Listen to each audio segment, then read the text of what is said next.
Hi friends, நம்ம இன்னைக்கு பார்க்க போகிறது ஒரு ஹெல்த்தியான வெயிட் லாஸ் சூப் தான் பார்க்க போகிறோம். இது மஷ்ரூம், ராகி மாவு, ஓட்ஸ் சேர்த்து செய்யப்படும் இந்த சூப் இரவில் குடிக்க சிறந்தது. முதலில் ஒரு பாத்திரத்தில் கொஞ்சம் ஆஹ், ஒரு ஸ்பூன் எண்ணெய் ஊற்றி பூண்டு, வெங்காயம் நன்றாக வதக்கவும். அதன் பின் நறுக்கிய மஷ்ரூம் சேர்த்து 2 நிமிடம் வதக்கவும். ஒரு ஸ்பூன் ராகி மாவை தண்ணீரில் கலந்து இதில் சேர்க்கவும். 1 to 2 ஸ்பூன் ஓட்ஸ் சேர்க்கவும். பிறகு தேவைக்கேற்ப உப்பு, மிளகுத்தூள் சேர்த்து 5 நிமிடம் நன்றாக கிளறி விடவும்.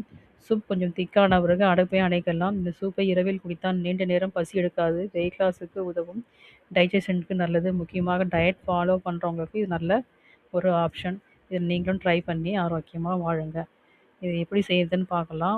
மஷ்ரூம் 1 கப்பு, ராகி மாவு 1 டீஸ்பூன், ஓட்ஸ் 1 டீஸ்பூன், வெங்காயம் 1, பூண்டு 3 பல், மிளகுத்தூள் 1/4 ஸ்பூன், உப்பு தேவைக்கேற்ப, தண்ணீர் 2 கப், எண்ணெய் 1 ஸ்பூன். பாத்திரத்தில் எண்ணெயை சூடு செய்து வெங்காயம், பூண்டு போட்டு வதக்கவும். மஷ்ரூம் சேர்த்து மீண்டும் கிளறி விடவும். ராகி மாவை தண்ணீரில் கரைத்து சேர்க்க வேண்டும்.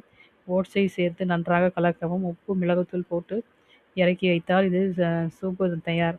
இந்த சூப் உடல் எடை குறைக்க முயற்சி செய்பவருக்கு நல்லது. நீண்ட நேரம் பசி எடுக்காமல் இருக்கும். ஜீரணத்தை மேம்படுத்துகிறது. இரவு லைட்டாக சாப்பிடுவது நல்லது. புரோட்டீன் ப்ளஸ் ஃபைபர் நிறைந்துள்ளது. இதை பயன்படுத்தி பலன் பெறுவோம். தேங்க்யூ.